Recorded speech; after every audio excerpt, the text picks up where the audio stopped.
Il n'y a pas de meilleure loi possible qui existe. Il n'y a que des gens, des hommes, qui sont capables de pouvoir faire de cette loi pour qu'elle puisse exister. Nous connaissons des vieilles démocraties comme les États-Unis où il y a chaque fois des contestations parce que c'est un problème d'hommes. Je pense qu'en ce qui nous concerne, ce qu'il nous faudra, c'est que nous ayons une loi qui puisse faire en sorte que ceux qui sont véritablement élus, ce soient ceux-là qui sont proclamés. Et non pas des gens qui sont nommés ou qui arrivent par des parachutages inacceptables. Moi, j'ai appartenu à une législature qui n'a pas eu un chef de l'État, un président de la République généreux. J'ai vécu dans ce pays, le commissaire du peuple recevait, était dans des bonnes conditions de vie.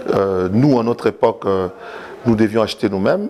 Moi, je ne pense pas que ce soit une mauvaise chose qu'on puisse doter nos députés des véhicules pour qu'ils puissent se déplacer. Les députés, nous ne sommes pas en Hollande, nous ne sommes pas en France. Je vois les gens comparent des choses incomparables. Ils nous comparent à la Suède, à la Norvège. Nous ne sommes pas la Norvège, nous ne sommes pas la Suède, nous ne sommes pas la Hollande.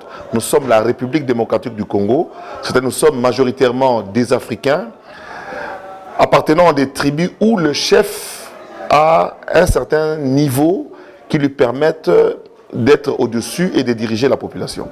Donc je pense que les dons faits par le chef de l'État à nos députés est une très bonne chose, ne faisons pas de l'amalgame.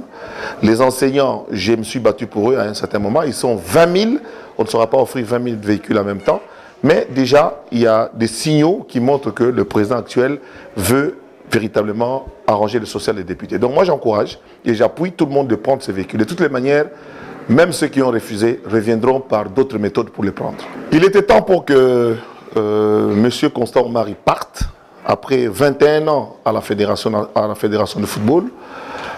Il a démissionné, j'ai apprécié le geste. Maintenant, il faudra qu'il nous explique ce qu'a été son mandat et pourquoi tous ces montants qui ont été cités ont été détournés. Donc j'appuie ici la démarche de l'IGF, de l'Inspection Générale de Finances, qui veut savoir où nous en sommes. Parce que j'ai été plusieurs fois avec notre équipe à l'extérieur.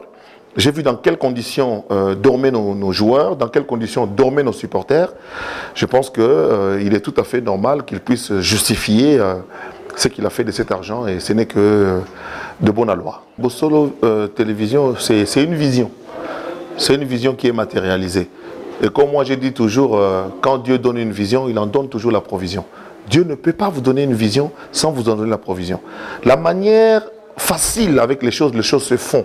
On sent qu'il y a la main de Dieu derrière. Israël Mutombo est parmi les jeunes qui sont les cadets qui sont venus après moi dans ce métier, mais qui se professionnalisent, qui écoutent les conseils, qui essayent de poser des questions, qui consultent les aînés, même s'il ne prendra pas mon avis, mais le fait seulement qu'il ait posé une ou deux questions sur quelle est ma façon à moi de voir les choses, de m'expliquer, donner mon point de vue, ça compte beaucoup. Moi, je pense que sans fausse modestie, sans jalousie, sans ce qu'on peut dire, sans haine, je soutiens d'autres jeunes entrepreneurs qui peuvent le faire à l'intérieur du pays comme à Kinshasa. Il y a moyen de réussir à faire des télévisions qui tiennent debout ici à Kinshasa par nos propres méthodes. Donc je félicite le travail qui a été fait.